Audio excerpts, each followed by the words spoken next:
তো আজকে এই শুভ বৈশাখ মাসের মধ্যাহ্নে আজকে আমরা এই কায়েতপাড়াতে শ্রীযুক্ত অচিন্ত ঘোষ মহাশয়ের বাসভবনে আমরা এই সাধুসঙ্গ করার অপূর্ব সুযোগ গ্রহণ করেছি।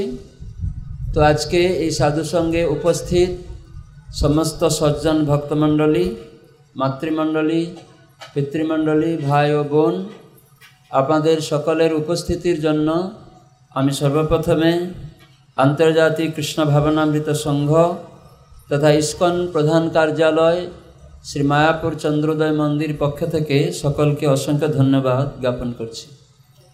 তো ভগবত কথা শ্রবণের প্রারম্ভে আমি আমার পরমারাধ্য গুরুপাদ পদ্ম, ইস্কন প্রতিষ্ঠাতা আচার্য কৃষ্ণকৃপা শ্রীমূর্তি শ্রীল অভয় চরণারবিন্দ ভক্তিবেদান্ত স্বামী প্রভুপাদের অন্যতম কৃপাধন্য, ইস্কনের অন্যতম গুরু এবং ইস্কন নামহট্টের বিশ্ব প্রচারক মন্ত্রী এবং ইস্কনের অন্যতম গভর্নিং বডি কমিশনার ওং বিষ্ণুপাদ অষ্টতর শত শ্রী শ্রীম জয় পতাকা স্বামী শিল গুরুদেবের পাদপদ্মে দণ্ডবৎ প্রণতি নিবেদন করে তাঁর হেতুকে কৃপা ও আশীর্বাদ প্রার্থনা করছি।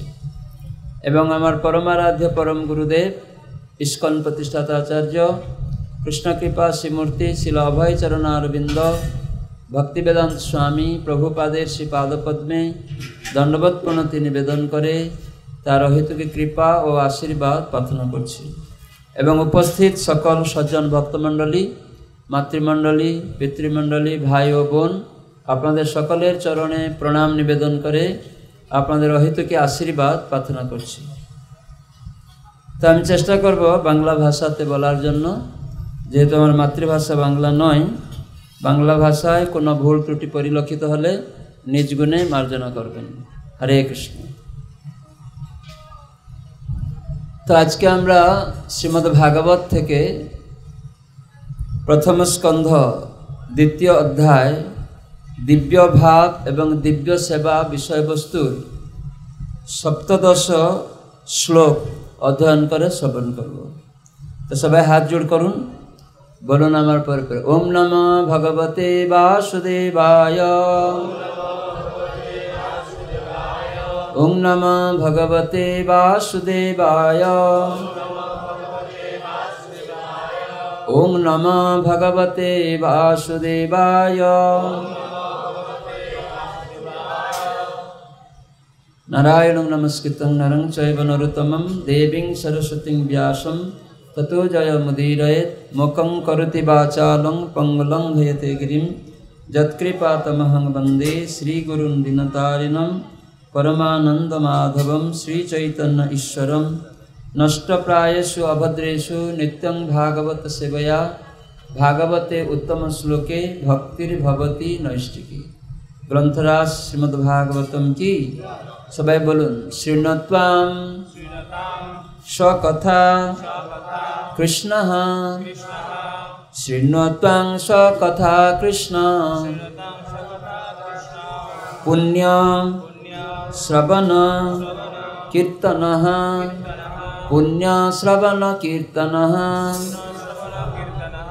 হৃদয়ন্তস্থ হি অভদ্রাণি, হৃদয়ন্তস্থ হি অভদ্রাণি,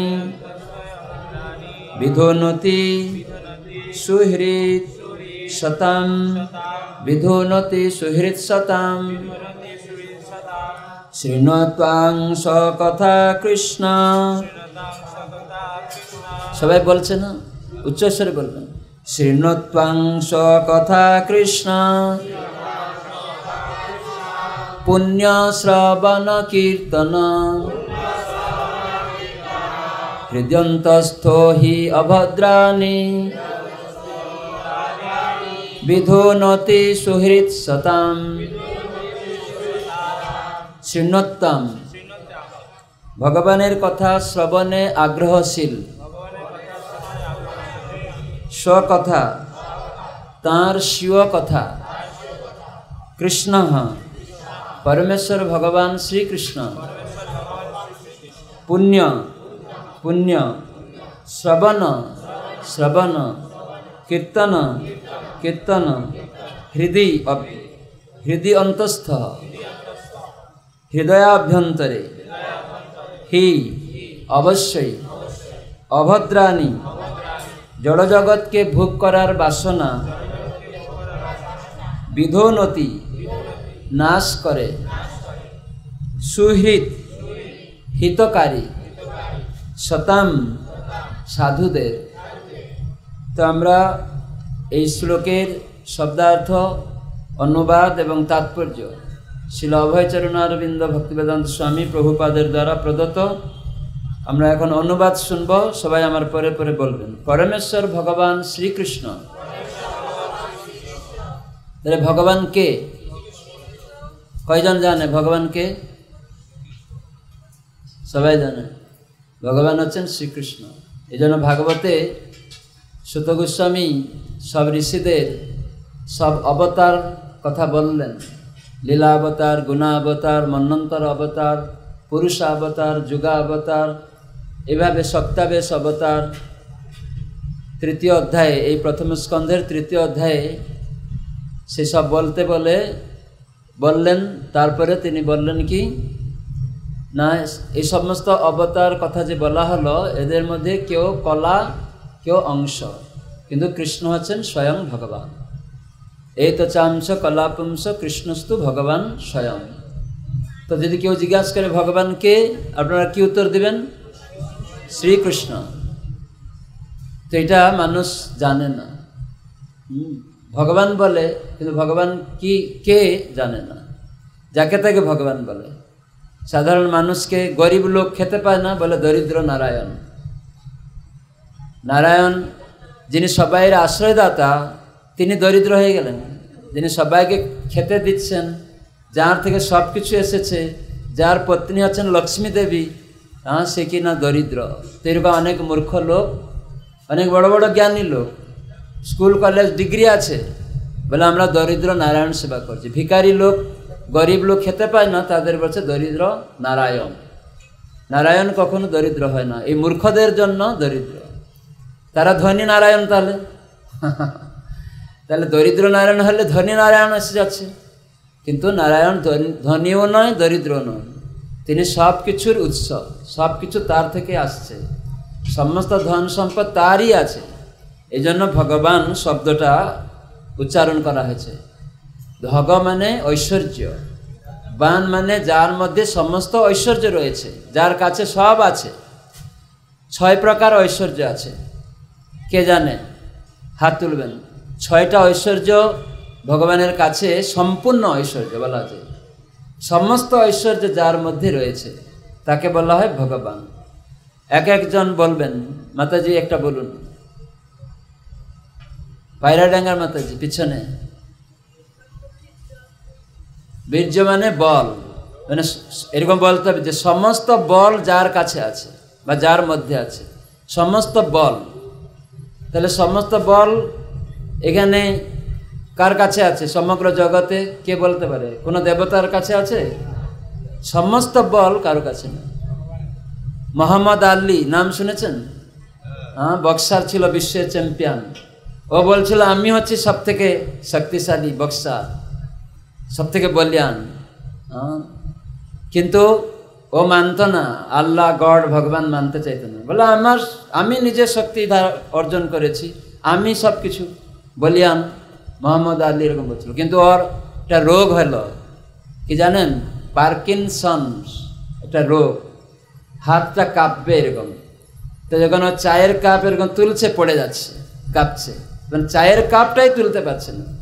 সেদিন তার জ্ঞান হলো এবং বলল যে আমি সব থেকে মূর্খ, যে আসলে যার থেকে আমি শক্তি পেয়েছিলাম তিনি হচ্ছেন আল্লাহ, তিনি হচ্ছেন গড, তিনি হচ্ছেন ভগবান। এই শক্তি তারা দিয়েছিলেন, তিনি দিয়েছিলেন, আল্লাহ দিয়েছিলেন, গড দিয়েছিলেন, ভগবান দিয়েছিলেন, তাই আমি শক্তিশালী হয়েছিলাম। কিন্তু এখন তিনি নিয়ে নিয়েছেন, তাই আমি শক্তিহীন, একটা চায়ের কাপ তুলতে পারছি না।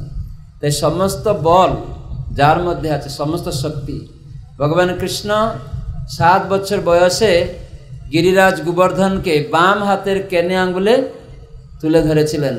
ব্রজবাসীদের রক্ষা করলেন, শুধু বাম হাতের এটা ধরে রেখেছেন, কিন্তু অনন্ত কোটি ব্রহ্মাণ্ডকে ধারণ করে রেখেছেন অনন্ত দেব রূপে। স্বয়ং কৃষ্ণকে কিছু করতে হয় না, তাঁরই প্রকাশের প্রকাশের অংশের অংশের অংশ কলা যদি অনন্ত দেব রূপে তিনি নিজেকে প্রকাশ করে ব্রহ্মাণ্ডকে ধারণ করে রেখেছেন। তাহলে দেখুন, তো কৃষ্ণ কিছু করেন না, তার স্বয়ং তার অংশ প্রকাশ যদি এত কিছু করতে পারে, তাহলে উনি কি না করতে পারেন? উনি কেবল বাঁশি বাজান, গরু চারান, এই জন্য লোক বুঝতে পারে না। ওই বাঁশি চড়ার লোক, বাজানোর লোক, গরু চড়ানোর লোক, ছেলে বাচ্চা, সে কি শক্তিশালী হতে পারে নাকি? হ্যাঁ, গরু চড়ায় যারা মূর্খ, পড়াশোনা করে না, বাবা মা বলে তুই গরু চড়া। আর কৃষ্ণ কি না গরু চড়াচ্ছে। এবার কতটা গরু চড়াচ্ছে, কত গাভী বাছুর চড়াচ্ছে? 9 লক্ষ গাভী।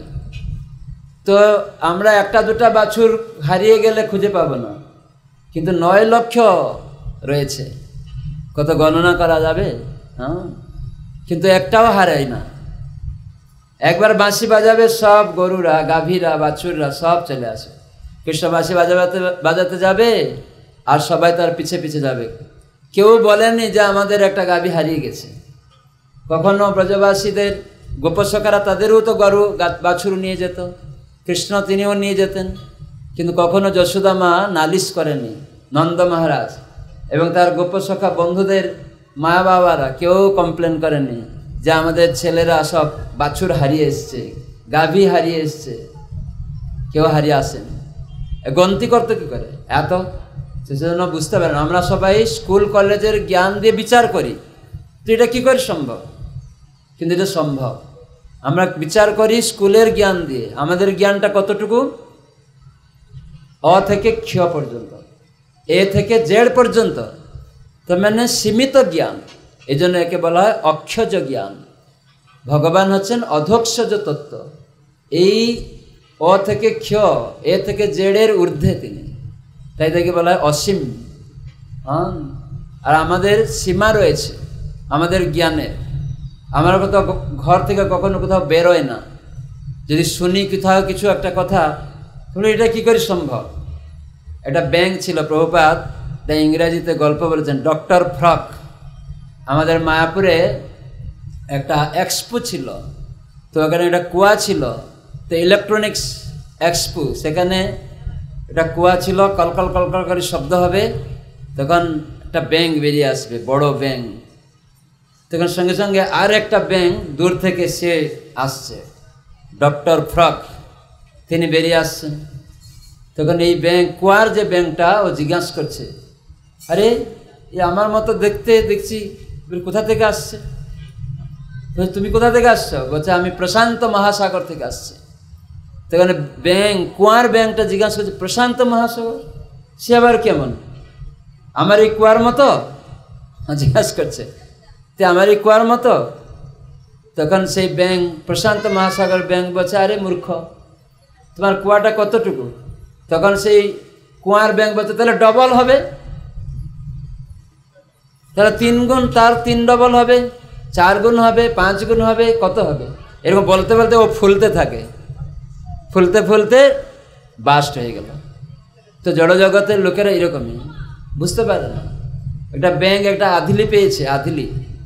হ্যাঁ, হাতি সবসময়, একটা রাজার হাতি জল খেতে যায় একটা পুকুরে, তো সব ব্যাঙেরা তাদের মধ্যে একজন ব্যাঙকে নিযুক্ত করেছে, দেখো এই হাতি এসে ডিস্টার্ব করছে। তখন বললো, তাহলে তোমরা আমাকে রাজা বলে মানো? বললো, হ্যাঁ আমরা তোমাকে মানবো, তুমি যদি রাজা হাতিটাকে যদি বেঁধে নিতে পারো। তখন সেই সঙ্গে সঙ্গে একটা আধিলি পয়সা পড়েছিল, ও তার উপরে গিয়ে বসে গেছে, লাভ দিয়ে বসেছে, বলছে আমি এখন তোমাদের থেকে শ্রেষ্ঠ, কেন আমি একটা আধিলি পেয়েছি, তোমাদের কারো কিছু নেই। এবারে আমি ওই রাজার হাতিকে বেঁধে ফেলবো। তো রাজার হাতি এসছে, রাজার হাতি তো ঢলতে ঢলতে এসে জল খাচ্ছে, সে কি আর বুঝে? ব্যাঙটা ওখানে বসেছিল আধিলির উপরে। তখন অন্যান্য সব ব্যাঙ চিৎকার করছে, এবারে বাঁধো বাঁধো। তখন ও একদম লাফ দিয়ে সে হাতির পায়ের কাছে চলে গেছে, আর হাতিটা পাটা ওই ব্যাঙের উপরে, শব্দ ওরা বুঝাই যাবে না, হাতি কত বড়, ব্যাঙ শেষ। তো আমরা এরকমই জগতে সবাই ভাবি, ভগবদ্গীতায় কৃষ্ণ বলছেন প্রকৃতি ক্রিয়মানানি গুণৈ কর্মাণি সর্বস্ব অহংকার বিমূঢ়াত্মা কর্তাহমিতি মন্যতে। আমরা এই প্রকৃতিতে সব কিছু হচ্ছে, প্রকৃতিজাত যা কিছু সব ভগবানের সম্পত্তি, কিন্তু আমরা ভাবছি আমি করলাম, আমি এইসব করছি। এই অহংকার বিমূঢ় আত্মা কর্তাহম ইতি মন্যতে, সে নিজেকে কর্তা বলে ভাবে, কিন্তু আসলে এই জগতে একমাত্র কর্তা হচ্ছেন কে? ভগবান শ্রীকৃষ্ণ। সেজন্য সমস্ত ঐশ্বর্য, সমস্ত মানে বল যার মধ্যে আছে, হ্যাঁ, সব কিছু যার থেকে আসছে, সমস্ত জ্ঞান এই জগতে কে নিজেকে শ্রেষ্ঠ জ্ঞানী বলবে? ভগবান থেকে সমস্ত জ্ঞান আসছে। আমরা যে ছিটেফোঁটা কিছু জ্ঞান স্কুল কলেজ থেকে পেয়েছি, বৈজ্ঞানিক জ্ঞান পেয়েছি, সেসব ভগবান থেকে। তবু ওই জ্ঞান পেয়ে ভগবানকে মানতে চায় না, বৈজ্ঞানিকরা মানতে না, বলে আমি করছি। প্রভুপাদ একটা উদাহরণ দিলেন যে এই জগতে কত সুন্দর সুন্দর গ্রহ নক্ষত্র সব সাজানো আছে। সাধারণত আমরা দেখি শহরে কত সুন্দর সুন্দর বিল্ডিং ডিজাইন করা আছে, আর্কিটেক্ট করা আছে সব। তো এগুলো কেউ করেছে, ইঞ্জিনিয়ার করেছে, কিন্তু আমরা মূর্খ বুঝতে পারি না। তো এইরকম সুন্দর সুন্দর যদি বিল্ডিংয়ের আর্কিটেক্ট ইঞ্জিনিয়ার করতে পারে, তাহলে এই জগতে কত সুন্দর সুন্দর সাজানো আছে গ্রহমণ্ডলগুলি, চন্দ্র সূর্যগুলি। হরি বল, সবাই বল হরে কৃষ্ণ হরে কৃষ্ণ কৃষ্ণ কৃষ্ণ হরে হরে, হরে রাম রাম রাম হরে হরে। তো আমরা বুঝতে পারি না এত সুন্দর ডিজাইন কে করেছে, গ্রহমণ্ডল সাজানো আছে, দিন হচ্ছে রাত হচ্ছে, এর সুন্দর হাওয়া আসছে, কারা সব দিচ্ছে, কে সব সাজিয়ে রেখেছে, সেটা আমরা স্কুল কলেজে ডিগ্রি নিয়ে বুঝতে পারি না, বৈজ্ঞানিকরা পর্যন্ত বুঝতে পারে না। প্রভুপাদ উদাহরণ দিয়েছেন, এটা সুন্দর যে কত কিছু রয়েছে, বিল্ডিং বাড়ি সব, তার যদি কেউ ডিজাইন দিয়েছে তাহলে এগুলির কেউ ডিজাইন দেয়নি? বলে না না, এমনি এমনি হয়ে গেছে। যদি কোনো বৈজ্ঞানিক সে একটা প্লেন তৈরি করে, সে বলে আমি এটা করেছি, দাবি করে, তাহলে অন্য বাচ্চারা বা কেউ বলবে না এটা এমনি এমনি হয়েছে, তখন স্বীকার করবে না, বলে এটা আমি করেছি। তখন কেন স্বীকার করছেন না বৈজ্ঞানিকরা? তখন বলছে এটা আমি করেছি। আর এত সুন্দর গ্রহ নক্ষত্র সব তৈরি হয়েছে, সেটা এমনি এমনি হয়ে গেল। এখানে এই প্যান্ডেলটা এমনি এমনি হয়নি, আমি দেখতে নাও পারি, কিন্তু এটা কেউ করে গেছে, এই বিল্ডিংগুলার ডিজাইন কেউ করেছে। তো সেটা আমরা বুঝতে পারি না, কিন্তু আমরা মূর্খ বলে, অজ্ঞানী বলে বুঝতে পারি না। তো সেজন্য যেমন একটা সুন্দর বিল্ডিং কেউ করেছে, তো বিল্ডিংটা কে করেছে তৈরি? রাজমিস্ত্রি করেছে। তো রাজমিস্ত্রি তৈরি করার পরে কি বলে? এই বিল্ডিংটা আমার। কে বলে বিল্ডিংটা আমার? মালিক বলে, রাজমিস্ত্রি বলে না। তো ঠিক সেই রকম এই জগতে সব কিছু তৈরি হয়েছে, এই জিনিসপত্রগুলি কার? বৈজ্ঞানিকরা প্লেন করেছে, ক্যামেরা করেছে, মাইক্রোফোন, কত কিছু তৈরি করেছে। তো এই উপাদানগুলি কার?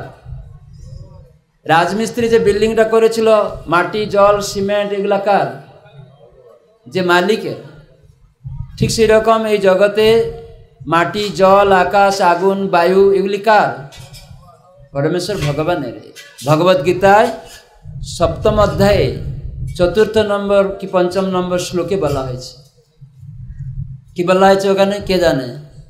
ভূমিরাপ অন্নল বায়ু খং মন বুদ্ধিরে বচ অহংকার ইত্যং মে ভিন্না প্রকৃতির অষ্টধা। এই জড়া প্রকৃতিতে মাটি জল আকাশ আগুন বায়ু এইসব উপাদানগুলি নিয়ে সব তৈরি হয়েছে, আমার দেহটাও। তো সেজন্য এই জগতের সমস্ত কিছুর উৎস মালিক হচ্ছেন ভগবান, তার থেকে সব এসছে। সেটা মানুষকে জানাতে হবে।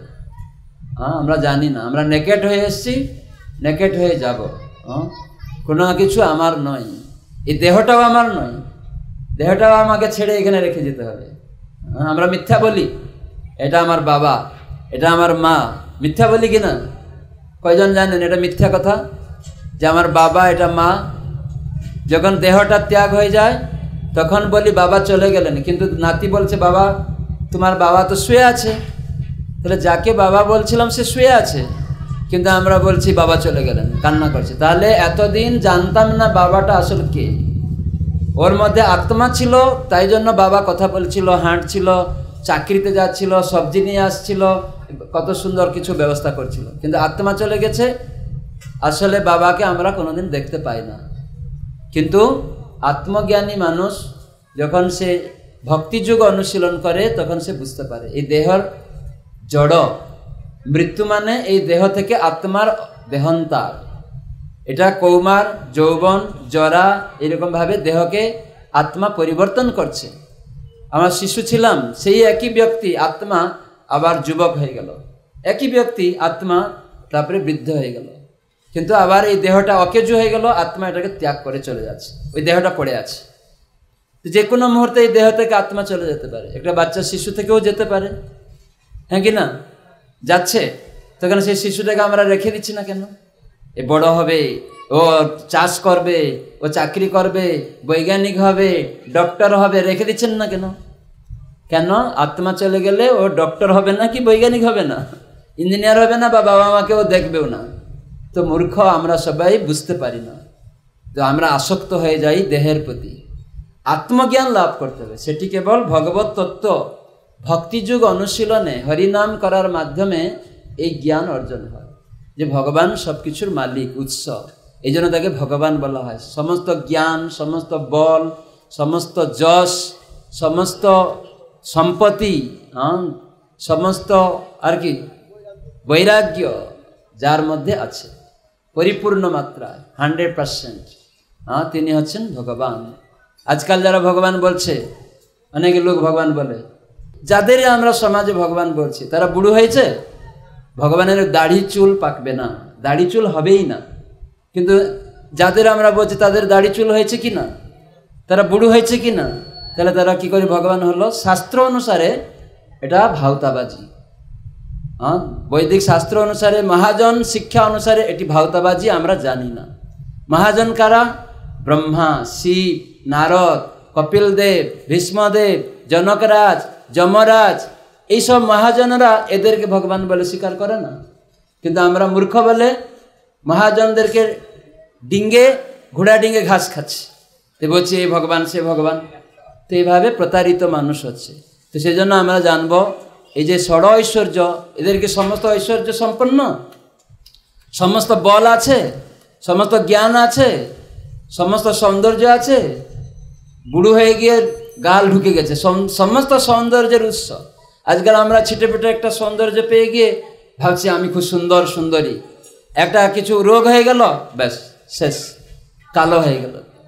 একটা ছেলে একটা সুন্দরী মেয়ে রাস্তায় যাচ্ছিল, দেখে খুব আসক্ত হয়ে গেছে, তার পিছে পিছে যাচ্ছে, ওর বাড়ি পর্যন্ত গিয়েছে।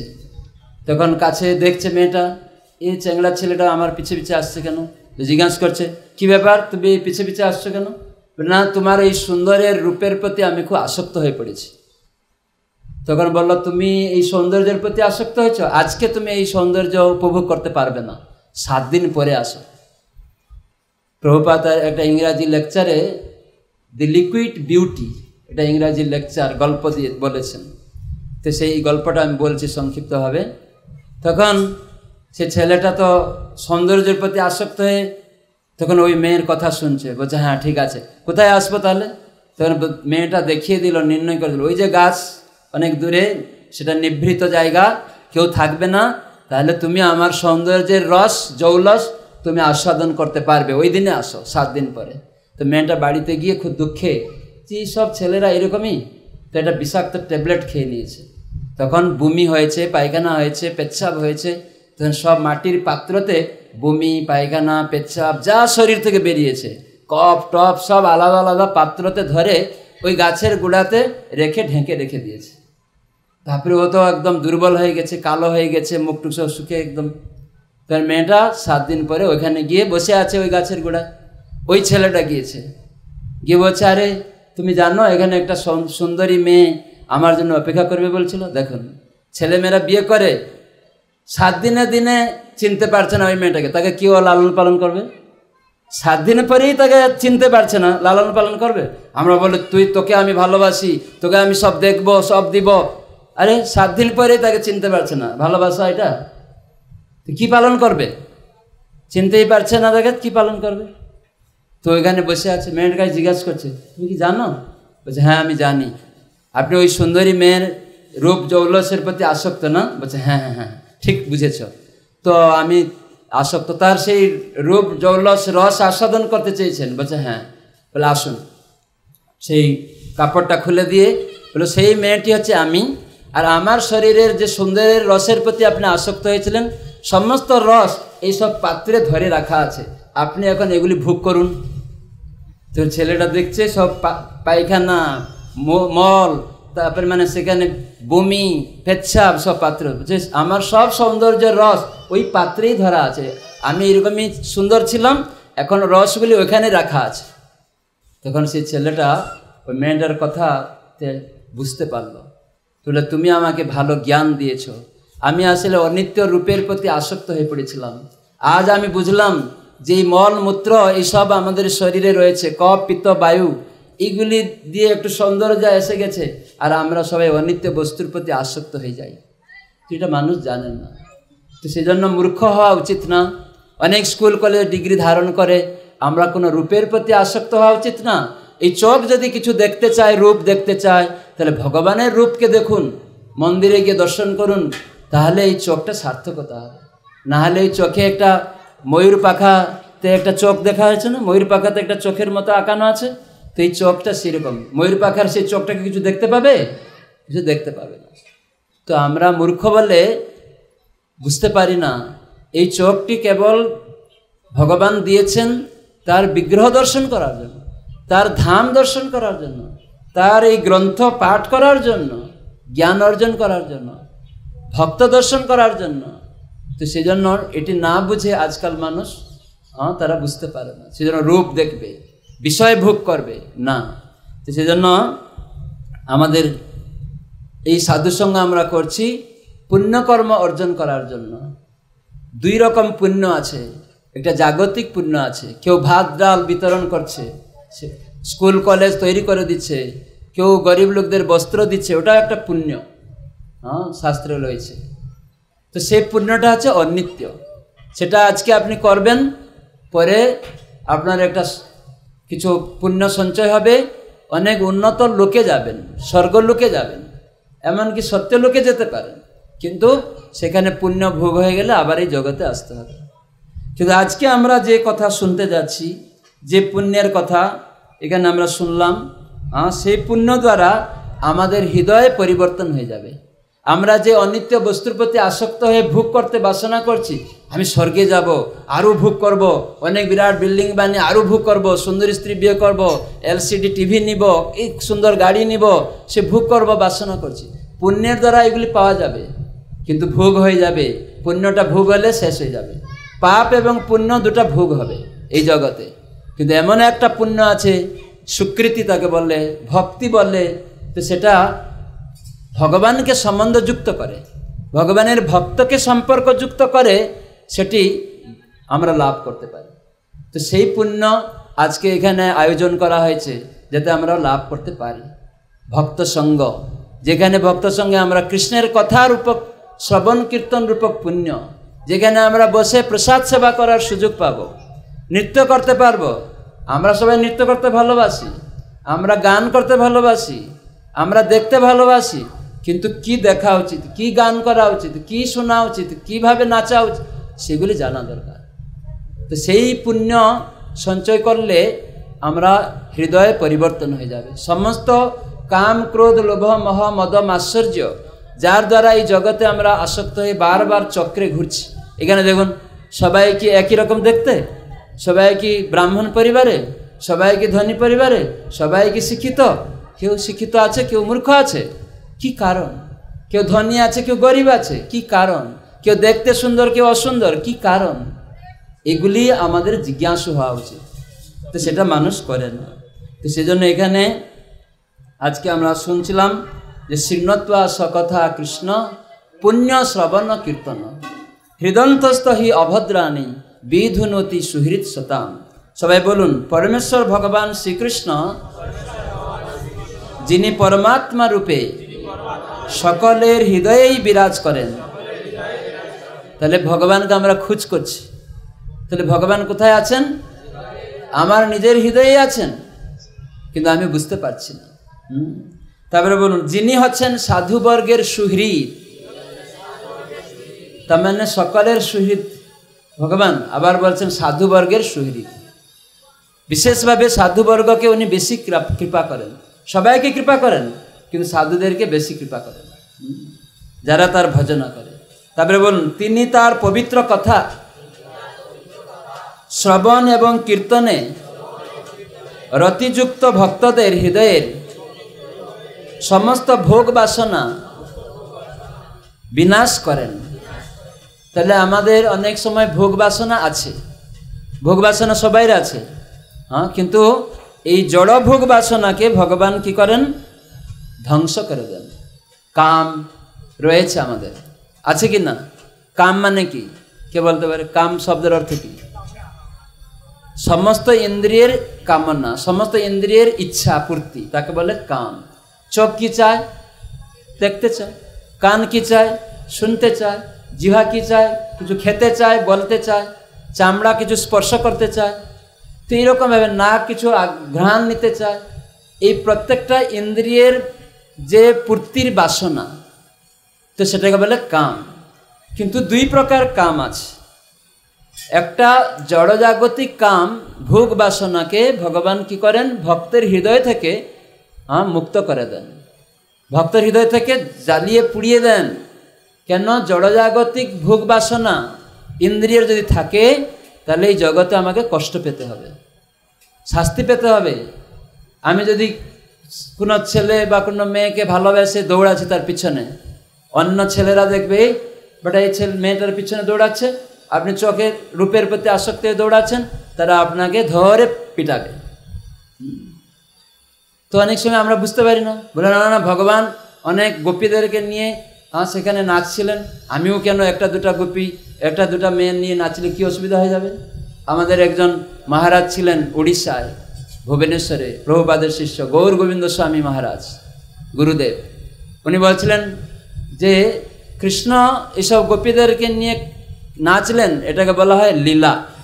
আর তুমি যদি একটা দুটা মেয়েদের দিয়ে নাচবে, তোমাকে খেতে হবে কিলা। কিলা খেতে হবে। তো সেটা মানুষ জানে না। আজকাল অনেকে তো ভালোবাসা করে বিয়ে করছে, আর কত কিল খেতে হচ্ছে। আমার স্ত্রীর একটা রোগ হয়ে গেল, ক্যান্সার হয়ে গেল, হসপিটালে গিয়ে কিল খেতে হচ্ছে বসে, কত কষ্ট। বাচ্চা হয়ে গেল, ক্যান্সার হয়ে গেল, আর 10-20 লাখ টাকা খরচ। সেখানে আর টাকা নেই, কি করতে হবে? তখন সুইসাইড করছে, আর টাকা নেই, আত্মহত্যা করছে। কি করব? বাচ্চাটাকে আর বাঁচাতে পারলাম না, বাচ্চাও মারা গেল, নিজেও সুইসাইড করলো। এই আসক্তির ফলে, কামের প্রতি আসক্তি, এটা তার পরিণতি, দুঃখ। তো এটা মানুষ জানে না। তো সেই জন্য আমাদের আসক্তি থাকবে ভগবানের প্রতি, স্ত্রীর প্রতিও আসক্তি থাকবে, পুত্রের প্রতিও থাকবে, কিন্তু কেমনভাবে না, এ কৃষ্ণের দাস দাসী, কৃষ্ণের সেবা করে এইভাবে। কিন্তু আমি যদি ভাবি আমার ভোগের জন্য, আমার ছেলে আমাকে দেখবে বুড়ো হয়ে গেলে, এই আসক্তি হলে ভগবান তার পুত্রকে নিয়ে নেবে, তখন কি হবে? ভগবান মারা গেল, বাচ্চা, তখন আর কেউ নেই, কে দেখবে? সেই চিন্তা করুন। সেজন্য আমরা মনে করা উচিত না যে আমার নাতি পুতি সবাই আমাকে দেখবে, ছেলে মেয়ে দেখবে, এরকম ভাবা উচিত না।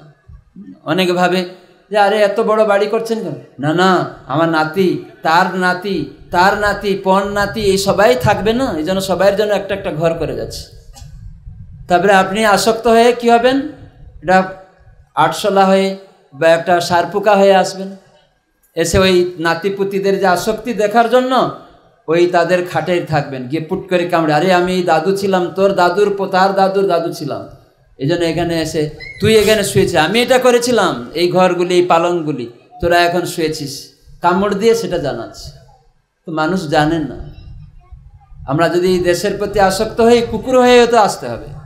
প্রবাদ বলছিলেন একজন প্রধানমন্ত্রী বিদেশে কুকুর হয়ে জন্মিয়েছে। প্রবাদ নাম বলতে না বললেন, বলে ও কুকুর হয়ে জন্মিয়েছে।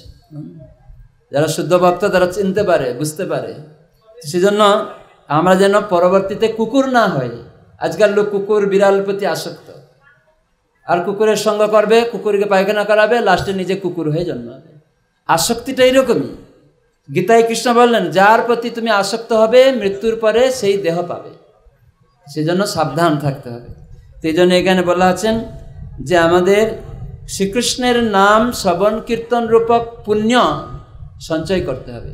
এই জন্য আমরা সাধুসঙ্গ করছি, ঠিক আছে? তো এই জন্য আমরা সাধুসঙ্গ করছি যেখানে ভগবানের গুণকীর্তন আছে। তো সেই পরমেশ্বর ভগবান তিনি কত সুন্দর ছোট্ট বাচ্চা বামন দেব রূপে এসছেন।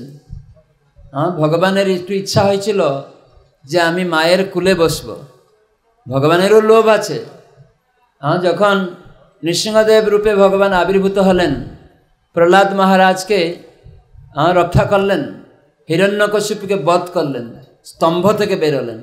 অনেক লোক বলে যে ভগবান তো জন্ম হয়, তা আমারও তো জন্ম হয়েছে, কিন্তু আমরা যে জন্ম লাভ হয় ভগবান বলছেন আমি যুগমায়া সমাবৃত, আমি আমার যুগমায়াকে আশ্রয় করে এখানে আসি।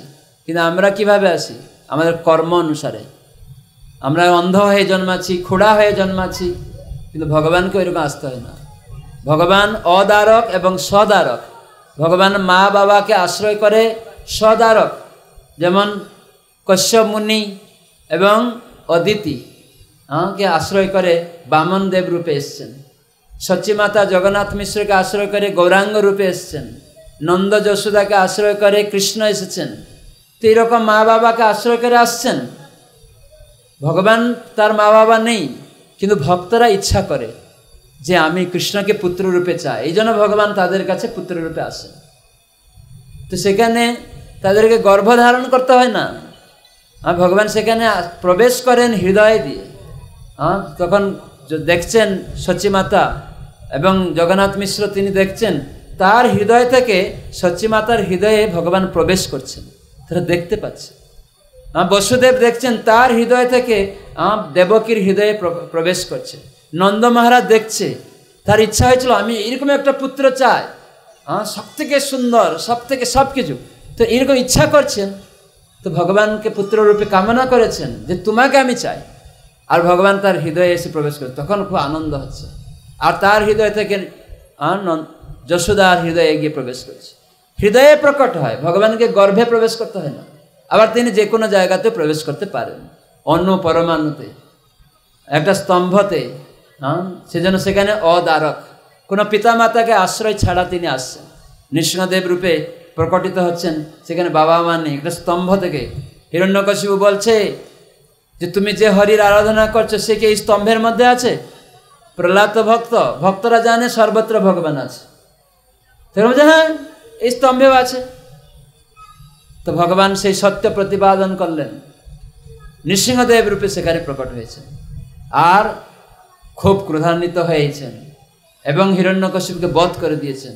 সব দেবতারা এসে গেছে, লক্ষ্মী দেবী স্বয়ং এসছেন। নৃসিংহদেবের ক্রোধকে সম্বরণ করতে পারছে না, পত্নীও স্বামীর ক্রোধকে সম্বরণ করতে পারল না, সব দেবতারা চেষ্টা করে পারল না। কিন্তু ব্রহ্মা বললেন আরে প্রহ্লাদ, তোমার প্রভু তোমার জন্য আবির্ভূত হয়েছেন, এখন সে এত ক্রোধান্বিত যে তুমি তাকে সন্তুষ্ট করো। প্রহ্লাদ মহারাজ ছোট্ট 5 বছরের শিশু, যখন গিয়ে পায়ের কাছে হাত দিয়ে প্রণাম করেছে, ব্যাস নৃসিংহদেব একদম শান্ত হয়ে কুলে নিয়ে নিয়েছে, কুলে নিয়ে বসে দিয়েছে।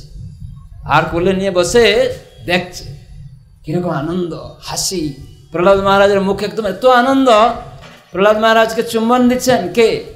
নৃসিংহদেব। মাথায় হাত দিচ্ছে, গায়ে হাত দিচ্ছে, মুখে চুম্বন দিচ্ছে নৃসিংহদেব আনন্দে। আর দেখছে প্রহ্লাদ মহারাজের মুখে এত আনন্দ, তখন নৃসিংহদেবের আরে আমার কোলে বসে এই আমার ভক্ত প্রহ্লাদ এত আনন্দ পাচ্ছে, তাহলে আমিও এরকম কোলে বসতে চাই। তাই নৃসিংহদেবের পর অবতার কি? বামন দেব। তাই বামন দেব রূপে ভগবান আসছেন। তো বামন দেব রূপে তিনি কি করলেন? স্বর্গ মর্ত পাতালকে দখল করে নিলেন 3টা পায়ে, 2টো পায়ে, 2টো পায়ে। তাহলে এটাকে বলা হয় যে ভগবানের কার্যকলাপটা হচ্ছে অলৌকিক, আমরা বুঝতে পারবো না। আমাদের পাটা বলি মহারাজ নিজে বুঝতে পারছে না। বলি মহারাজের কাছে যখন ভিক্ষা চাইছেন বামনদেব, তখন বামনদেব বলছেন আমি তো ব্রহ্মচারী, আমার 2 ত্রিপাদ ভূমি চাই, আর কিছু চাই না। বলি মহারাজ তো সগরা পৃথিবী এমনকি স্বর্গ মর্ত পাতাল সব দেবতাদেরকে পরাস্ত করে সব নিয়ে নিয়েছেন। একছত্র সম্রাট রাজা স্বর্গ মর্ত পাতালের বলি মহারাজ, তিনি অসুরদের রাজা। তখন উনি বলছেন, আরে আপনি 3 পাদ ভূমি নেবেন, আমি স্বর্গ মর্ত পাতালের রাজা, 3 পাদ ভূমি মাত্র কি করবেন আপনি? বলছে আমি ব্রহ্মচারী, আমার একটু জায়গায় বসে তপ হরিনাম করলেই হলো, ব্যাস এইটুকু দরকার। কিন্তু বলি মহারাজের মধ্যে একটু অহংকার হয়েছিল যে আমি সব কিছুর অধীশ্বর। সঙ্গে সঙ্গে বলে তাহলে তুমি সংকল্প করো। তো সংকল্প করেছে, গুরুদেব নিষেধ করছে, না না না না এই বলি দিও না। বলছে কেন? স্বয়ং বিষ্ণু বামন দেব রূপে এসছে, ইন্দ্রের ভাই, তুমি যে স্বর্গরাজ্য দখল করে নিয়েছ সব আবার তোমার থেকে ছিনিয়ে নেবে, তুমি দিও না দিও না। গুরু কৃষ্ণের সেবার শিখাবে। আর বলি মহারাজের গুরু শুক্রাচার্য, সে যেহেতু এই দেহের প্রতি আসক্ত, সম্পত্তি দেহ দিয়ে কি করে ভোগ করবে, সম্পত্তি নিয়ে বলি মহারাজের উপরে নির্ভর করে থাকছে, তার টাকা পয়সা নিয়ে ভোগ করছে। আর বলি মহারাজ যদি চলে যায়, সব চলে যায় বলি মহারাজের, তাহলে আমি কি ভোগ করব? তো এই ভাবনায় বলছে, বলি তুই এই সব দান করিস না। বলছি কেন? এই তো বিষ্ণু সব নিয়ে নিবে। তো বলে আরে বিষ্ণুর তো সব সম্পত্তি, তিনি নেবেন। সঙ্গে সঙ্গে বলি মহারাজ গুরুর কথাকে ত্যাগ করে দিলেন। যখন কোনো গুরুদেব ভগবানের সেবায় বাধক হয়, তখন সেই গুরু, সেই পিতামাতাকে গুরু বলি, সেই গুরুদেব, সেই শিক্ষক যাকে আমি গুরু বলে গ্রহণ করেছি, যদি কৃষ্ণ সেবায় ভগবত সেবাতে বাধক হয়, তৎক্ষণাৎ তাকে মলবৎ থুতুর মতো ত্যাগ করে দেওয়া উচিত, তৃণবৎ। সঙ্গে সঙ্গে তুমি বাবা হওয়ার যোগ্য নও, তুমি গুরু হওয়ার যোগ্য নও, তুমি শিক্ষক হওয়ার যোগ্য নও, তুমি স্বজন হওয়ার যোগ্য নও, এরকম বলে তাকে ত্যাগ করা উচিত। সেই জন্য বলি মহারাজ সঙ্গে সঙ্গে শুক্রাচার্যকে ত্যাগ করে বলে না না আমি সংকল্প করছি। তাও শুক্রাচার্য চেষ্টা করলো যাতে বলি মহারাজ সংকল্প করতে না পারে। মাছি হয়ে যাচ্ছে, সে এমন তান্ত্রিক গুরু ছিল, মাছি হয়ে গিয়ে সে কমণ্ডলুর মুখে গিয়ে বসে গেছে যাতে জল না পড়ে আর সংকল্প যাতে সিদ্ধ না হয়। তো সঙ্গে সঙ্গে বামন দেব তো স্বয়ং ভগবান অন্তর্যামী, উনি দেখে ফেললেন, তুমি একটা মাছি হয়ে এই সংকল্পের জল বন্ধ করছো ছিদ্রটাকে। ভগবান তার কুশ ঘাস ছিল, সঙ্গে সঙ্গে কুশ ঘাস দিয়ে ওই ছিদ্রতে দিয়ে দিয়েছেন। তখন সঙ্গে সঙ্গে আবার জল আসে। সেই জন্য শুক্রাচার্যের একটা চোখ কানা হয়ে গেল, কানা শুক্রা। আজকাল যে সহজা আউল বাউল নেড়া নেড়ি কর্তা ভজা জাত গুসাই এরকম যত সব গুরুরা ঘুরে বেড়াচ্ছে, এরা হচ্ছে ওই শুক্রাচার্যের দলের সব।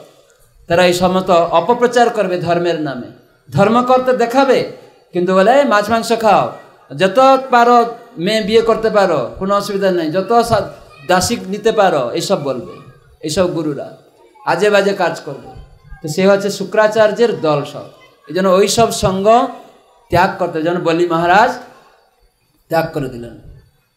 তখন বলি মহারাজ সংকল্প, বামন দেব বলেন 3 পাদ ভূমি। আর 3 পাদ ভূমি ঠিক আছে, কিন্তু 2 পায়ে স্বর্গ মর্ত পাতাল বামন দেব নিয়ে নেন। এ হচ্ছে ভগবানের শৌর্য বীর্য।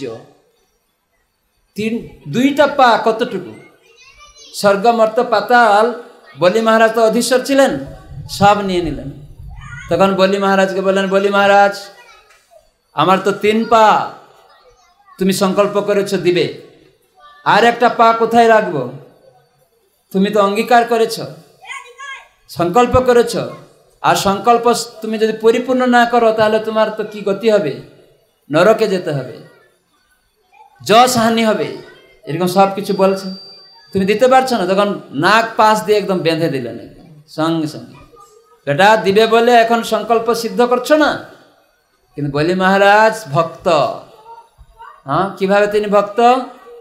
তার রয়েছে বিরোচন, তার বাবা হচ্ছেন প্রহ্লাদ মহারাজ। তো এই প্রহ্লাদ মহারাজ তার নাতি হচ্ছে এই বলি মহারাজ।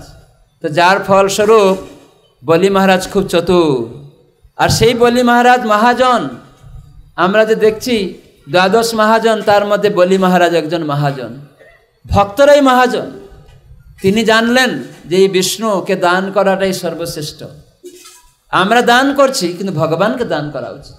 হ্যাঁ, কাকে দান করবেন? সব কিছু ভগবানের, আমার কিছু নয়। গঙ্গা জলে গঙ্গা পূজা করতে হবে। হ্যাঁ, যারা মূর্খ তারা জানে না, সব বলে আমার। আরে আপনি তো নিয়ে আসেননি, আপনার কি করে হবে? তো সেজন্য বলি মহারাজ তখন বললেন, প্রভু তো আপনি যে নিবেন, আপনারা তো দুটি পা দিয়েছেন, আর কোনো পা তো দেখছি না। কোথায় আপনার আর পা আছে? দুটি পা তো আমি দেখলাম, আর সেই দুটি পা আপনি নিলেন সব, আর কোনো পা দেখছি না। সঙ্গে সঙ্গে নাভি থেকে একটা পা বেরিয়ে আসছে। আমরা করতে পারবো? এই যে আজকাল যারা সব সাই বাবা, অনুকূল ঠাকুর, বালক ব্রহ্মচারী যারা আমরা ভগবান বলি, এখন পশ্চিমবঙ্গে, উড়িষ্যা, আসাম, বেঙ্গল, বিহার, ভারতবর্ষে আমরা যাদের ভগবান বলছি তথাকথিত, তারা নাভি থেকে পা বের করতে পারবে? কিন্তু ছোট্ট শিশু বামন দেব নাভি থেকে একটা পা বেরিয়ে এসছে, ছোট্ট পা বেরিয়ে এসছে। আগে দুটাও ছোট্ট ছিল, কিন্তু স্বর্গমর্ত পাতালকে নিয়ে নিল, আর এখন একটা ছোট্ট পা বেরিয়ে এসছে। বলি কোথায় জায়গা? তো বলি মহারাজ ভক্ত তো, সঙ্গে সঙ্গে মাথাটা দিলেন, প্রভু আমার মাথায় পা দিয়ে দিন। তার মানে একে বলে আত্মনিবেদন। আত্মনিবেদন তুয়া পদে করি হইনু পরম সুখী। আমি যদি পরম সুখ পেতে চাই, পরম সুখ, আধ্যাত্মিক সুখ, আনন্দ যদি সত্যিকার আমরা চাই, পরম সুখ মানে শ্রেষ্ঠ সুখ। আজকাল জগতের লোকেরা শ্রেষ্ঠ সুখ বলতে কি বুঝে? কিছুই জানে না। তার একটা বিরাট বাড়ি হয়ে গেল, সুন্দর স্ত্রী হয়ে গেল, এলসিডি টিভি হয়ে গেল, আর খুব সুন্দর গাড়ি হয়ে গেল, ভাবছে আমি পরম সুখ, আমি খুব সুখী। এটাকে পরম সুখ বলে না। পরম সুখ মানে শ্রেষ্ঠ সুখ। পরম সুখ মানে শ্রেষ্ঠ, ভক্তরা লাভ করে। খেতে নেই হয়তো, শাক সবজি কিছুই নেই, তো ভিক্ষা করে, কিন্তু সে পরম সুখ অনুভব করছে, লোকেরা জানে না। বলে বেটা খেতে পায় না তো হরি হরি করছে। কলা বেচা শ্রীধর, সে হরে কৃষ্ণ করছে, আর অন্যরা ভাবছে এ বেটা খেতে পায় না, কলা থুড় বিক্রি করে, আর এ হরে কৃষ্ণ করছে, কিন্তু ও পরম সুখ। আর মহাপ্রভু তাকে প্রেম দিলেন, যখন শিবাসঙ্গনে ডেকেছেন সব ভক্তদের, তাকেও ডেকেছেন, আর তাকে সব বলে কি চাও? স্বর্গ, মর্ত, পাতালের ঐশ্বর্য, ইন্দ্রপদ। কিন্তু কলা বেচা শ্রীধর বলছে আমার ইন্দ্রপদ, ব্রহ্মপদ এইসব কিছু চাই না, আমরা সবাই যদি প্রধানমন্ত্রী পদ পেয়ে যাই, হ্যাঁ আমি পরম সুখ। কিন্তু কলা বেচা শ্রীধর থুড় কলা বিক্রি করে, আর তাকে মহাপ্রভু বলছেন ইন্দ্রপদ নিয়ে নাও অনায়াসে। তার মানে ভক্তদের কাছে ইন্দ্রপদ, প্রধানমন্ত্রী পদ, ব্রহ্মার পদ, প্রধানমন্ত্রী তো তুচ্ছ পদ, ব্রহ্মা যিনি সারা ব্রহ্মাণ্ডের অধীশ্বর, ইন্দ্র স্বর্গের রাজা, এইসব পদ ভগবান দিতে চাইছে।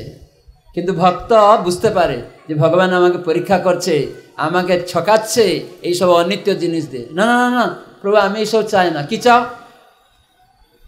আরে আপনি প্রতিদিন যেভাবে আমার কাছে বাজারে এসে থুড় কলা ছিনিয়ে নিতেন, জোর করে নিতেন, অর্ধেক টাকা দিতেন, আমি সেই প্রভু তোমার সেবা করতে চাই, তুমি সবসময় এরকম থুড় কলা আমার কাছ থেকে নিয়ে যাও। তাহলে দেখুন কিছুই চাইল না। কিন্তু ভগবান তাকে বললেন, কলা বেচা শ্রীধর, প্রথমে তাকে বলছিলেন যে তোমার সমস্ত যে ধন সম্পদ তুমি লুকিয়ে রেখেছ, বেটা এখন ভিখারি মতো থাকছো না, আমি সব জগতে জানিয়ে দিব। দেখুন ভিখারি মতো তুমি থাকছো, কিন্তু তোমার কাছে যে ধন সম্পদ আছে সেটা আমি কেউ জানে না, আমি জানি, সবাইকে জানিয়ে দিব। সেটা কি জানেন? প্রেম ভক্তি, ভগবানের সেবা। এই যে মহাপ্রভুকে সেবা করতো থুড় কলা দিয়ে, আর সে মহাপ্রভুকে পেল, সব দর্শন করতে পারলো। তো এটাই সর্বশ্রেষ্ঠ। ভগবানকে যদি কেউ পায় তার সব কিছু পাওয়া হয়ে যায়। তো বলি মহারাজ আত্মনিবেদন করে দিলেন, ভগবানের পাদপদ্ম মাথায় লাগলো, আর পাতাল লোকে অধীশ্বর করে দিলেন। ভগবান বললেন, বলি তুমি তো সব দিয়ে দিলে, আমি এখন তোমার এই যে পাতালপুরে আমি তোমার দ্বারী হয়ে থাকবো। কেন ভগবান অনুর অনিয়ান মহত মহিয়ান, সব থেকে বড়, সব থেকে ছোট, দ্বারী হয়ে যাচ্ছে ভক্তের, চাকর হয়ে, গেটকিপার হয়ে, দারোয়ান হয়ে যাচ্ছে। কার কাছে ভগবান দারোয়ান হবেন? তার ভক্তের কাছে। তো এটা লোক বুঝতে পারে না, রে ভগবান দারোয়ান হয়ে গেল, কৃষ্ণ গিয়ে পা ধুচ্ছে, ও কি করে ভগবান হলো? যে সারথি হয়ে, রথে সারথি হয়ে আছে, এ কি করে ভগবান হলো? বুঝতে পারে না। हाँ एक गीता पाठक ब्राह्मण मूर्ख वो गीता पढ़े पढ़े खूब आनंद पाচ্ছে प्रेम पुलक अश्रु महाप्रभु बोलें तुम्हें आसल गीता पाठक কেন তুমি এত আনন্দ পাও কি করে গীতা পড়তে পড়তে না আমি যখন গীতা পড়ি তখন দেখি কৃষ্ণ রথে বসে আছেন हाँ শ্যামল কৃষ্ণ রথে বসে আছেন অর্জুনের সারথি হয়ে আর অর্জুন নির্দেশ করছে কৃষ্ণ এই রথ নিয়ে চলো দুই সেনার মাঝখানে রাখো তো আমি ওগুলো অবাক হয়ে যাচ্ছি আশ্চর্য হয়ে যাচ্ছি যে স্বয়ং ভগবান সে কিনা অর্জুনের কথা নির্দেশ পালন করছে নিয়ে চলো এই রথটা দুই সেনার মাঝখানে রাখো আর সে চাকরের মতো যাচ্ছে আবার দেখছি কৃষ্ণ গুরুর মতো উপদেশ দিচ্ছে এইসব শুনে আমি বিমোহিত হয়ে যাচ্ছি আর সেই কৃষ্ণকে আমি গীতা যখন প্রতিটা পাতা নাড়ি প্রতিটা পাতায় কৃষ্ণকে দেখি তখন মহাপ্রভু বললেন তুমি আসল গীতা পাঠক আমরা তো গীতা পড়ি সব পাতায় কি কৃষ্ণকে দেখি অনেক লোক বলে গীতা পড়া তো সাধারণ মানে এক প্রাইমারি আমরা অনেক সময় বহু বক্তা তারা অনেক ভাগবতের রাসলীলা পড়ে শোনায় টাকা নেয় কিন্তু গীতা যদি কেউ পড়ে ইস্কন ভক্তদের আমরা বলে গীতা পড়ো কিন্তু অনেক লোকেরা বলে আরে গীতা প্রাইমারি জিনিস কিন্তু মহাপ্রভু সেই দক্ষিণ ভারতের ব্রাহ্মণকে রঙ্গক্ষেত্রে রঙ্গনাথের কাছে সেই ব্রাহ্মণ গীতা পড়ে ক্রন্দন করছে আর বলেন তুমি আসল গীতা পাঠক কেন না গীতা পড়ে পড়ে সমস্ত পাতায় কৃষ্ণকে দর্শন করছে তাহলে কে আসলে আমরা গীতা পড়ছি ভাগবত বক্তৃতা দিচ্ছি রাসলীলার বক্তৃতা দিচ্ছি নিজেই মদ্য মাংস ত্যাগ করতে পারিনি হ্যাঁ ইন্দ্রিয় সুখ আসক্তি ত্যাগ করতে পারিনি টাকা যে আমাকে 1 লক্ষ টাকা দিতে হবে 7 দিনে ভাগবত পড়ব পাঠক বক্তা হ্যাঁ ভাগবত ব্যবসা এটা মহাপ্রভুর শিক্ষা নয় তো সেজন্য কৃষ্ণকে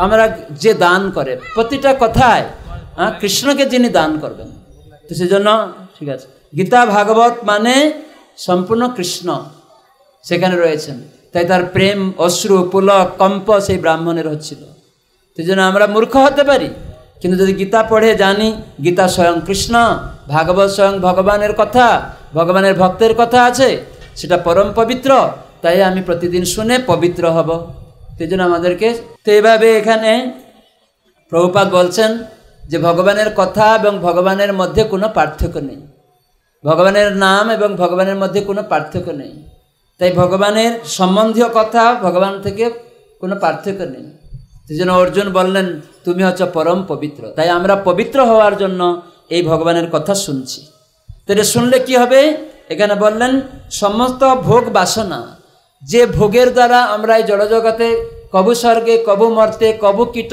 কবু ক্ষুদ্র কবু রাজা কবু প্রজা কবু সুখী কবু দুঃখী 84 লক্ষ জুনিতে কখনো গাছপালা শরীরে কখনো কীট পতঙ্গ শরীরে কখনো এরকম পশু পাখি শরীরে এইরকম যে 84 লক্ষ জীব শরীরে ঘুরছি দেহ এখানে মনুষ্য দেহে 4 লক্ষ দেহ সেখানে আমরা ঘুরছি গরিব ধনী রাজা প্রজা ভিখারি ও অন্ধ খুড়া নানা রোগ এইসব হয়ে ঘুরে বেড়াচ্ছে তো সেজন্য আমাদেরকে বলছেন এই কি হচ্ছে ভোগ বাসনা ত্যাগ হয়ে যাবে জড়জাগতিক ভোগ বাসনার জন্যই এই সব হচ্ছে কখনো মহিলা কখনো পুরুষ কখনো ধনী কখনো গরিব কখনো শিক্ষিত কখনো অশিক্ষিত কখনো রাজা কখনো প্রজা আগে বুদ্ধদেব ভট্টাচার্য মহাশয় মুখ্যমন্ত্রী রাজা আর এখন নেই কখনো রাজা প্রজা হয়ে গেছে কেউ খুঁজেও না এখন বুদ্ধদেব ভট্টাচার্যকে মনে হয় কেউ নামও বেরোয় না মনমোহন সিং রাজা ছিলেন কেউ এখন তার কথাও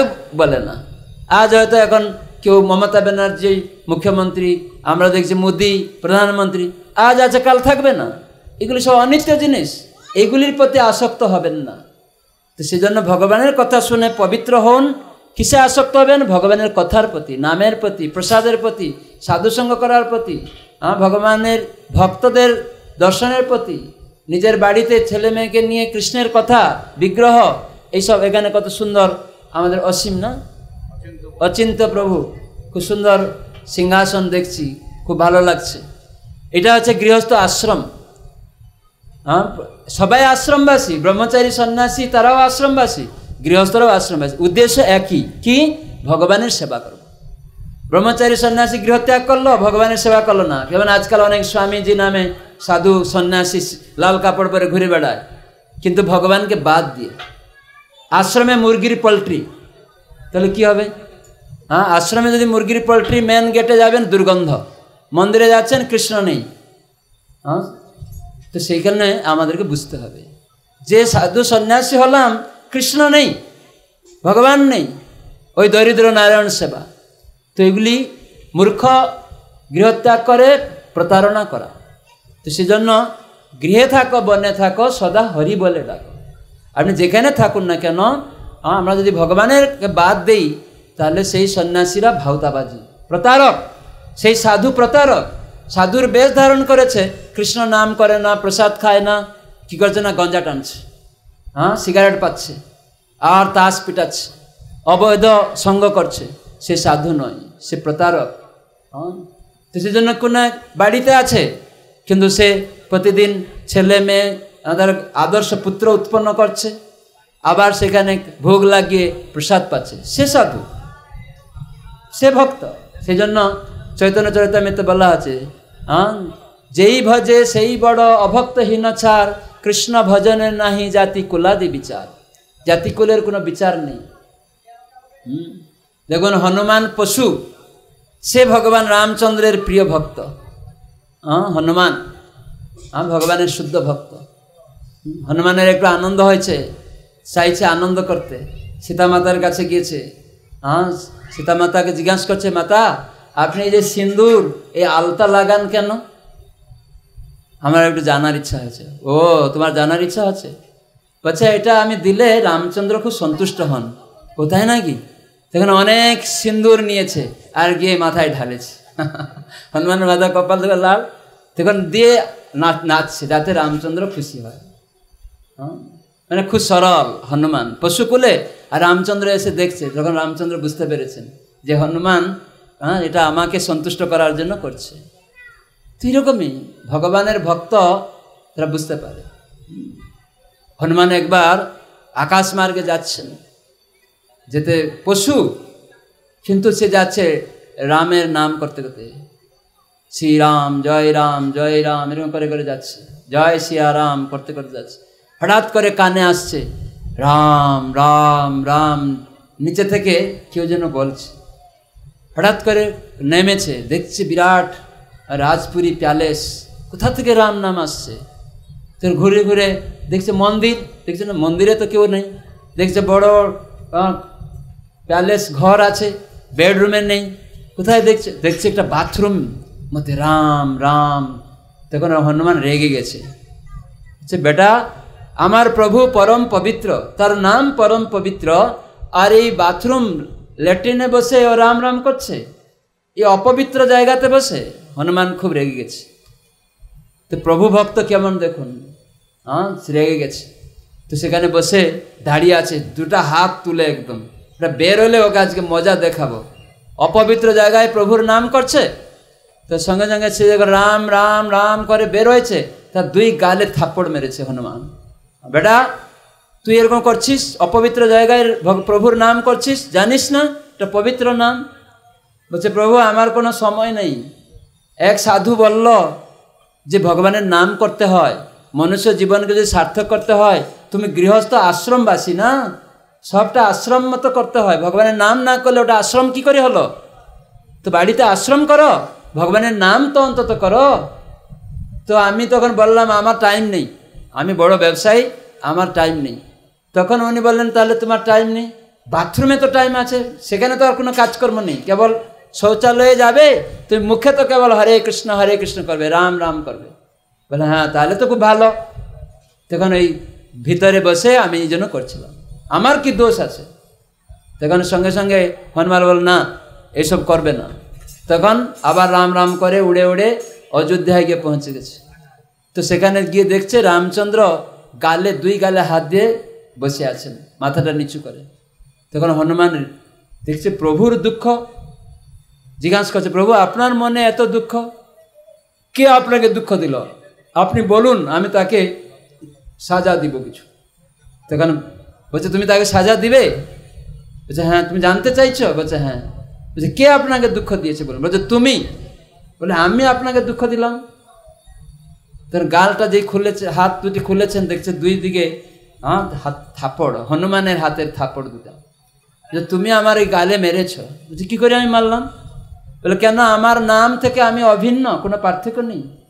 আমার নাম সেই ব্যবসায়ী করছিল বাথরুমে বসে, আর তুমি তাকে প্রহার করলে। আমি নামের মধ্যে ছিলাম, তাই নাম নামে অভিন্নতম, নাম আর ভগবানের মধ্যে কোনো পার্থক্য নেই। তখন হনুমান খুব লজ্জিত হয়েছে, তো ক্ষমা চাইছে। তো এইভাবে ভগবান তার নাম পবিত্র, তিনি পবিত্র, নামের মধ্যে পার্থক্য নেই। তো যেন তিনি পশুকুলেও ভগবানের নাম কোথায় হচ্ছে শুনছেন, কি কে করছে, আমার প্রভুর নাম। তো যেন ভগবানের নাম যেখানে হচ্ছে আমাদের সেখানে দৌড়া উচিত, যাওয়া উচিত। তো সেজন্য ভক্ত মুখে, ভক্তের দ্বারা আদিষ্ট হয়ে যারা ভগবানের নাম করছে, এবং ভগবানের ভক্তদের কাছে আমাদের ভগবানের নাম শোনা উচিত, ব্যবসায়ীদের কাছ থেকে নয়। যারা টাকা নিয়ে ভগবানের নাম করছে তাদের থেকে শুনতে নিষেধ করা হয়েছে শাস্ত্রের মধ্যে, পদ্মপুরাণে। কেন? ভগবানের নাম পবিত্র হলেও সেখানে যেমন একটা দুধ আছে পাত্রে, সেখানে সাপ দিয়ে মুখ দিয়ে দিল, সেটা আপনারা খাবেন? সেই দুধটা খাবেন, কিন্তু দুধ তুষ্টি পুষ্টি বিধায়ক। ভগবানের নাম পবিত্র, কোন পাত্র থেকে নিচ্ছি? এইসব ব্যবসায়ী কীর্তনিয়া ভাগবত বক্তা টাকা না হলে তারা কীর্তন করবে না। তারা ব্যবসা করছে, অন্য ব্যবসা করুন, ভগবানের নাম বিক্রি করা উচিত না। আমার 10,000 টাকা লাগবে, একদিন 2 ঘন্টা কীর্তন করব, এরকম সব ব্যবসায়ী। এটা মহাপ্রভু স্বীকার করেননি। ব্যবসায়ী ভাগবত বক্তা তাদের মুখ দেখতে নিষেধ করেছেন, তাদের শোনা তো দূরের কথা। তো সেজন্য আমাদের বক্তা কীর্তনিয়াদের ব্যবসায়ী লোকেদের কাছ থেকে শোনা উচিত না। অনেক আসবে বড় বড় কীর্তনিয়া, কোথায় বলছে আমার এত টাকা দিয়ে দিয়েছেন, টাকা দেয়নি কীর্তন গাইবে না, বলছে টাকা আগে ফেলুন তারপরে কীর্তন। আর বলছে আমি বড় প্রচারক, ভালো গায়ক, নাম বলবো না। তো সেরকম সবাই দৌড়ায় তার কাছে শোনার জন্য, এইসব মূর্খামি। তো সেজন্য আমি অনুরোধ করব যে আমাদের প্রকৃত যে পুণ্য, ভগবানের নাম ভক্ত সঙ্গে করা, ভক্ত সঙ্গে প্রসাদ সেবা করা, ভক্ত সঙ্গে গীতা ভাগবত শ্রবণ করা, ভক্ত সঙ্গে নৃত্য করা। যদি কিছু নৃত্য করতে চান, কীর্তন করতে চান, প্রসাদ বিতরণ করতে চান, তাহলে এইভাবে ভগবানকে কেন্দ্র করে সব কিছু করার চেষ্টা করুন, যার ফলে আমাদের হৃদয়ের সমস্ত বাসনা চলে যাবে। এই জন্য প্রভুপাদ বলছেন ভগবান, তার কথা, তার নাম অভিন্ন, তাৎপর্যের মধ্যে বলছেন। সেজন্য নিরপরাধে যদি আমরা ভগবানের নাম করি তাহলে প্রেম ভক্তি লাভ করা যাবে। সে প্রেম মানে হচ্ছে কৃষ্ণকে সুখ দেওয়ার সুযোগ পাবেন, কৃষ্ণ সেবা করার মাধ্যমে কৃষ্ণ সুখী হন। এই জন্য সমস্ত ইন্দ্রিয় দিয়ে ভগবানের সেবা করলেই সেটা হচ্ছে ভক্তি। ভগবানকে সন্তুষ্ট করার চেষ্টা করুন। আমার চোখ, কান, জিহ্বা, পা, যত ইন্দ্রিয় আছে সব ইন্দ্রিয় দিয়ে কৃষ্ণ সেবা করুন, তাহলে ভগবান খুশি হবেন। ভক্তিয়া মাম অভিজানাতি, তখন আপনি ভগবানকে বুঝতে পারবেন। ভক্তিবশ মাধব, ভগবান আপনার সেবার দ্বারাই বশীভূত হবেন, অন্য কোনো কারণে না। দেখুন দ্রৌপদী মাতা, কৃষ্ণ যখন সুদর্শন চক্র দিয়ে বধ করলেন শিশুপালকে, আবার সুদর্শন চক্রটা যখন ঘুরিয়ে এসেছিল একটু হাত কেটে গেল, এত স্পিড ছিল, রেগে গেছিল সুদর্শন। আর দ্রৌপদী মাতা তার রাজ সিংহাসনে বসেছিল, সেখান থেকে দৌড়ে গিয়ে তার নিজের শাড়ি, দামি শাড়ি, কোনো বিচার করলো না, ছিঁড়ে কৃষ্ণের হাতে একটু বেঁধে, এই যে একটু সেবা করেছিল। আর যখন সেই রাজসভা, অসৎ সভা, যেখানে রাজসভার মধ্যে একটা নারীকে বস্ত্রহরণ করছিল দুঃশাসন, তো সেই সভাকে বলা হয় অসৎ সভা। এই জন্য নারীদের অপমান করতে নেই, সেটাকে বলা হয় অসতয়া, অসৎ সভা। সেই জন্য কত সবাই বড় বড় লোকেরা কত হত হয়ে গেল সব। তো সেই রকম নারীদের অপমান করাটা খুব খারাপ। এই জন্য সমাজে যুদ্ধ লাগে। কারণ কি, নারীদের তারা সতীত্ব নষ্ট করা উচিত না, তাদের অপমান করা উচিত না, এবং তারা নিজেরা সৎ হওয়া উচিত। সেই জন্য জীব হত্যা, পশু হত্যা, গো হত্যা, এইসবের দ্বারা আমরা এই জগতে যুদ্ধ, মহামারী, অনাবৃষ্টি, অতিবৃষ্টি এই সমস্ত আসে, অশান্তির কারণ এগুলি। সেই জন্য আমাদেরকে সাবধান থাকতে হবে। আর দ্রৌপদী মাতাকে কী করছিল, বস্ত্রহরণ করছিল, তাই একদম কুরুবংশ সর্বনাশ হয়ে গেল।